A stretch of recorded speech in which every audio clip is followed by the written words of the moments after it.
Welcome to The Explainer. Today, we are diving into a pretty universal experience, that feeling of hitting a wall and knowing something's gotta change. We're gonna look at how you can blend personal experience with some real science to build a stronger, more meaningful life. Okay, let's get right into it. You know, it usually starts with a moment just like this. This quote says it all. I'm really 40 now, and what's certain is my body isn't like it was yesterday. And hey, it doesn't matter if you're 30, 40, or 50. That feeling is universal. It's that moment when it hits you that the old playbook just doesn't work anymore. Your body, your energy, your focus, it feels like they're all trying to tell you something new. So what happens when you get that message? Well, for a lot of us, it just feels like being stuck.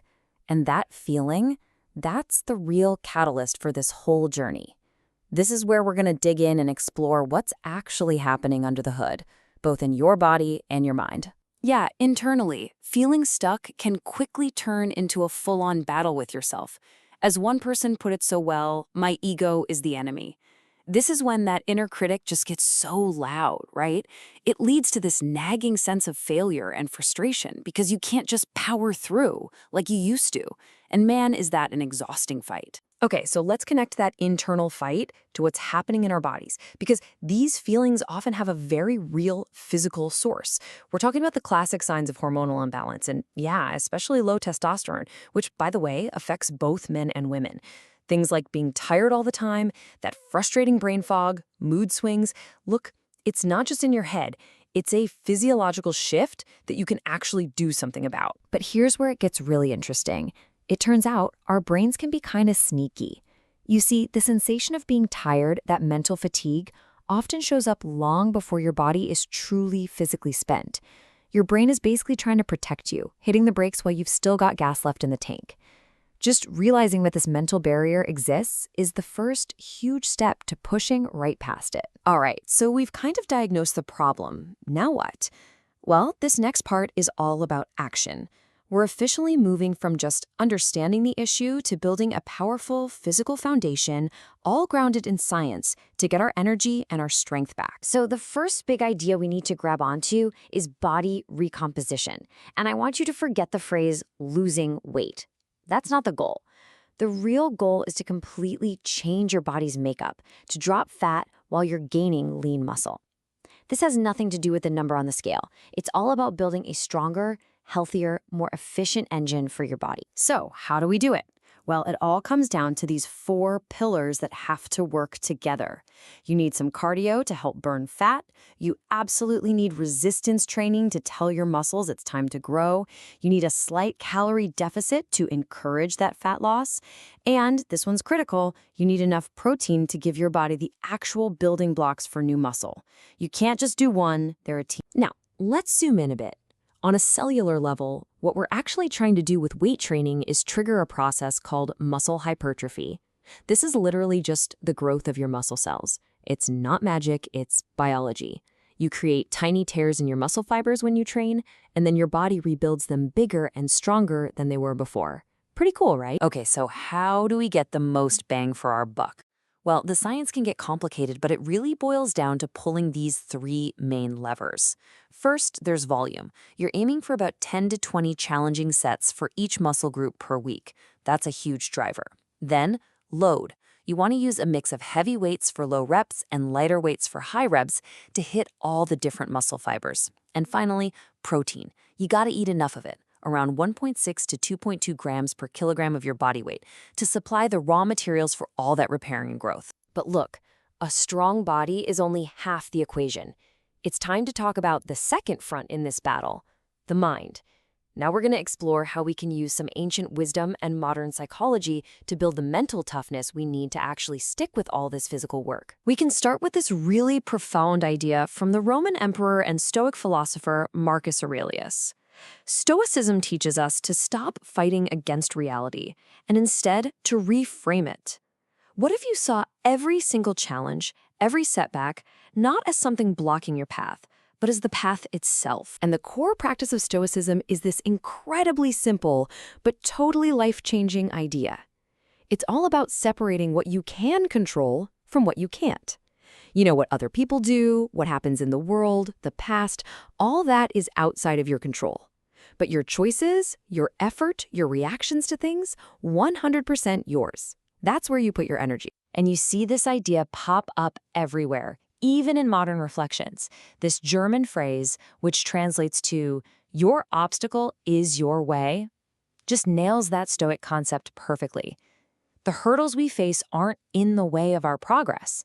Overcoming them is the progress. This brings us to a really key distinction. You see, mental wellness isn't just about getting to a point where you have no problems. That's just a baseline. That's just zero. Positive psychology pushes us to ask, what's on the other side of zero? It's about actively building up our strength, our fulfillment.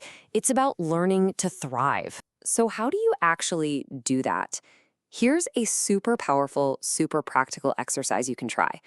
The next time you catch yourself with that harsh, critical inner voice, just stop, hit pause.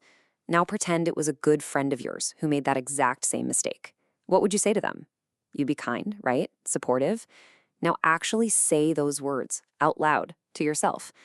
It's a simple way to start rewiring that inner critic into an inner coach. Okay, now it's time to bring it all together. Because a strong body and a tough mind aren't two separate projects. They feed each other.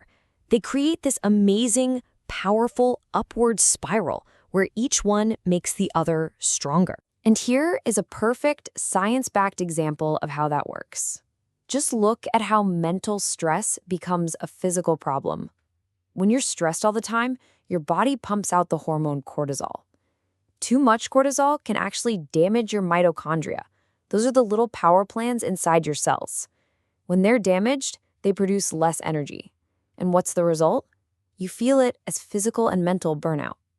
Your thoughts are literally draining your battery. But the great news is you can fight back. And you can do it right now. Here's a simple physiological hack.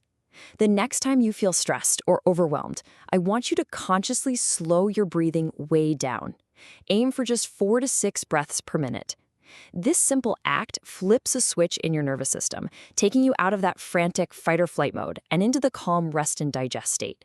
It's an instant willpower boost. And we can't talk about the mind-body connection without mentioning the power of positive relationships and intimacy. I mean, the science is clear on this. A healthy sex life isn't just about feeling good in the moment. It's a crucial part of the feedback loop that helps regulate our hormones, like testosterone, which, as we saw earlier, is essential for our energy, mood, and overall vitality. So where is all this taking us? Well, in our final section, we're going to make one last really crucial mindset shift.